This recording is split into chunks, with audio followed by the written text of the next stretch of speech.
Hello students, let's see this question.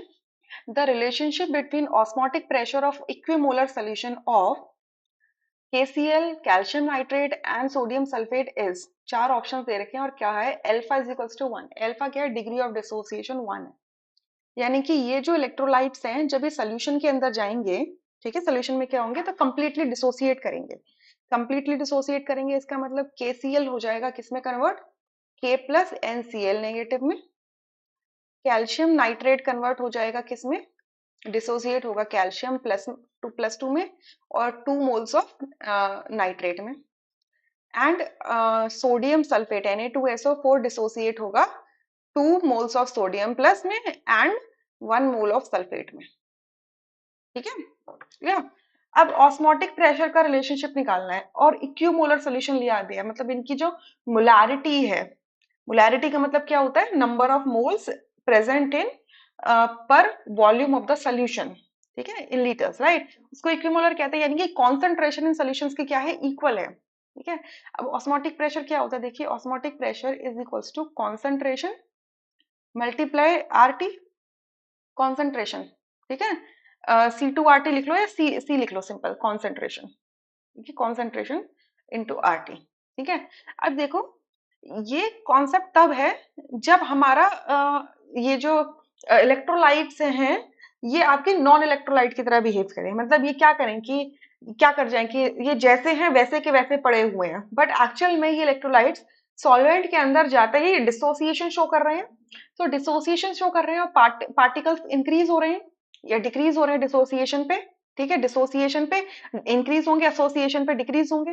तो उस case में क्या होगा, ऑस्मोटिक प्रेशर जो है, जो कि कॉलिगेटिव प्रॉपर्टी है, वो अफेक्ट होगी।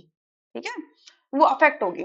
तो एक करेक्टेड, अगर हमें करेक्टेड वैल्यू निकालनी है ऑस्मोटिक प्रेशर की, तो उसको हम किससे मल्टीप्लाई कर देते हैं, वेंटो फैक्टर से मल्टीप्लाई कर देते हैं। ठीक है, अब क्योंकि कॉन्सेंट्रेशन कांस्टेंट है, यहाँ लिखा है ना इक्विमिलर, आर कांस्टेंट है और टेम्परेचर कांस्टेंट है, तो आपका जो ऑस्मोटिक प्रेशर है that will totally depend upon Vento factor.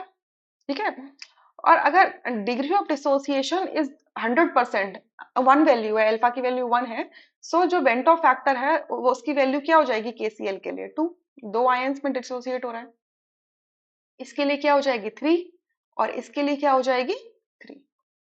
ठीक है, यहाँ पे कैल्शियम का 1 मोल है और नाइट्रेट के 2 है, तो टोटल 3 मोल हो गए। मतलब 1 मोल कैल्शियम नाइट्रेट 3 मोल में कन्वर्ट हो रहा है, यानी कि पार्टिकल्स का इंक्रीज हो रहा है, तो ऑस्मोटिक प्रेशर ऑब्वियसली ज्यादा हो जाएगा। सिमिलरली सोडियम सल्फेट के भी कितने हो जाएंगे, 3 मोल्स हो जाएंगे, तो आयोटा की वैल्यू कितनी हो जाएगी, 3 हो जाएगी। तो ऑस्मोटिक जो प्रेशर होगा उसका रिलेशनशिप क्या होगा, यानी कि ऑस्मोटिक प्रेशर आपका KCl का कम होगा किससे, कैल्शियम नाइट्रेट से, और कैल्शियम नाइट्रेट का ऑस्मोटिक प्रेशर इक्वल होगा किसके साथ में, सोडियम सल्फेट के साथ में। ये रिलेशनशिप आना चाहिए।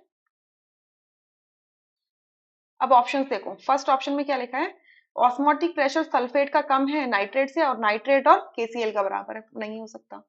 यहाँ क्या लिखा है, KCl का कम है नाइट्रेट से और नाइट्रेट और सल्फेट का इक्वल है, तो बिल्कुल सही है। यहाँ कैल्शियम और कैल्शियम नाइट्रेट KCl और सोडियम सल्फेट तीनों का इक्वल बोला हुआ है, नो। और यहाँ पे तीनों का अनइक्वल बोला हुआ है, no. So second option is the correct answer, rest are incorrect. I hope you understood this question, thank you.